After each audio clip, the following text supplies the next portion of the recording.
They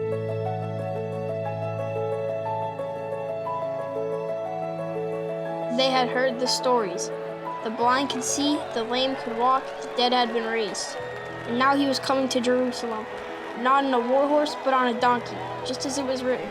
Behold, your king is coming to you humble and mounted on a donkey. Hosanna to the Son of David! Blessed is he who comes in the name of the Lord. The city trembles with hope.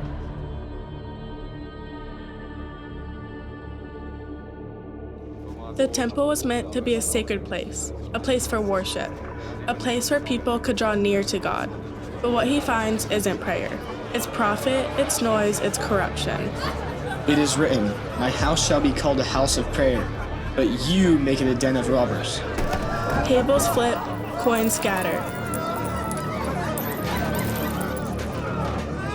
The king is gentle, but he is not weak.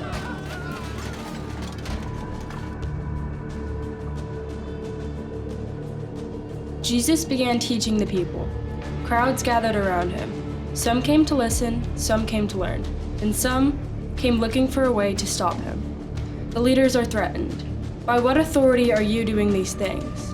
They want control, but the truth stands in front of them, and they cannot control him. Neither will I tell you by what authority I am doing these things.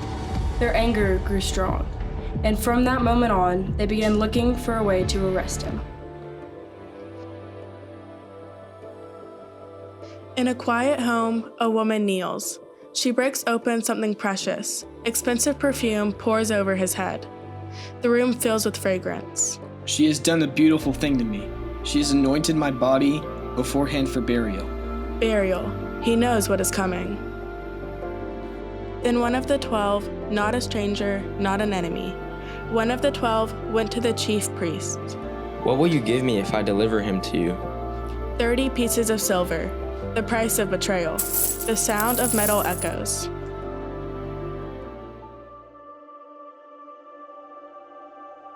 They gather for Passover, but this meal is different. Jesus looks around the table. Take, eat. This is my body.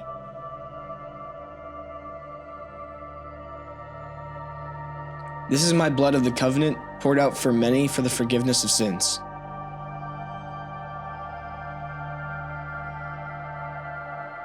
Very truly I tell you, one of you will betray me. The room shifts. Surely not I, Lord. One by one they ask, even Judas. They don't fully understand, but he does. Even in that moment, Jesus knew the betrayal that was coming. He knew the suffering that lay ahead, and still, he shared the bread. Still, he offered the cup. The noise is gone. Only the weight remains. They enter a garden called Gethsemane, an olive grove, quiet, dark, still. Jesus turns to his disciples. Sit here while I pray. He takes Peter, James, and John a little farther, the ones closest to him. My soul is very sorrowful, even to death. They see something they have never seen before. He is troubled. Stay here. Keep watch with me. He walks a little farther, and then, My Father, if it be possible, let this cup pass from me. the silence is heavy.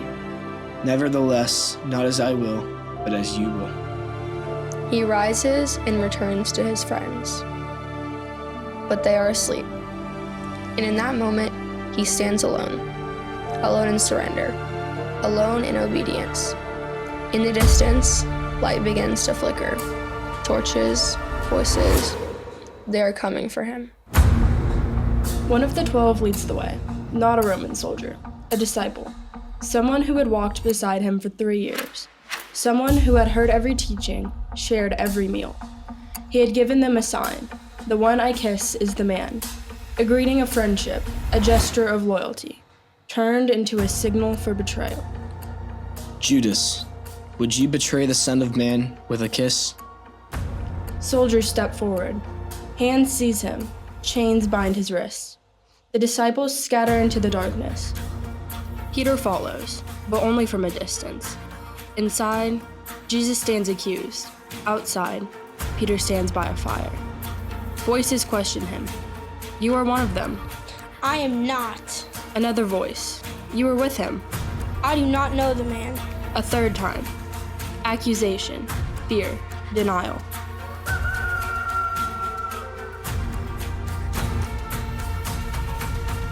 Everything stops.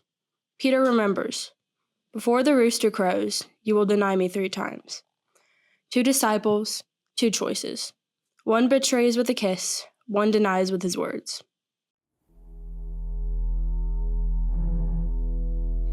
The night of betrayal gives way to morning. The king stands bound, bruised, silent, accused. They lead him to the Roman governor, Pilate, a ruler with power, a ruler with a choice. Pilate asks, "What shall I do with Jesus, who is called the Messiah?" He finds no fault in him, but the crowd is growing restless. Pilate offers him a choice: Barabbas, a rebel, a known criminal, a man guilty of violence, or Jesus, the healer, the teacher, the Son of God. Pilate asks, "Which one do you want me to release to you?" Barabbas! "What shall I do with Jesus?" Crucify him! And so it was decided. The soldiers take him away. They strip him. They place a scarlet robe on his shoulders. They twist together a crown of thorns and press it into his head. They kneel before him in mockery. "Hail, King of the Jews!"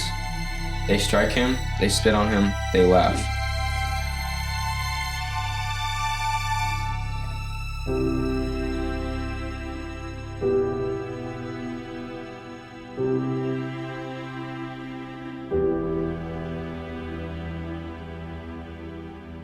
The king who rode into the city on a donkey now carries a cross through its streets. The crowds line the road again, but there are no palm branches now.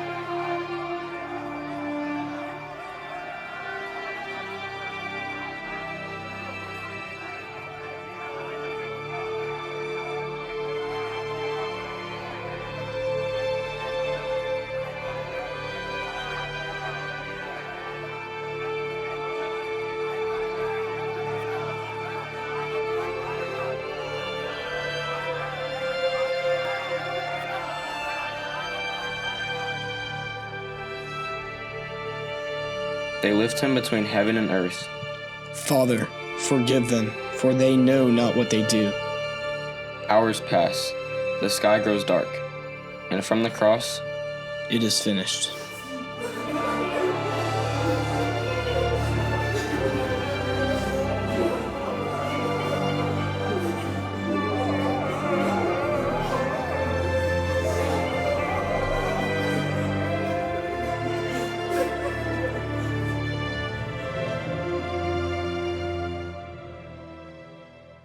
The crowds go home, the religious leaders rest, the city grows quiet, but his followers do not sleep.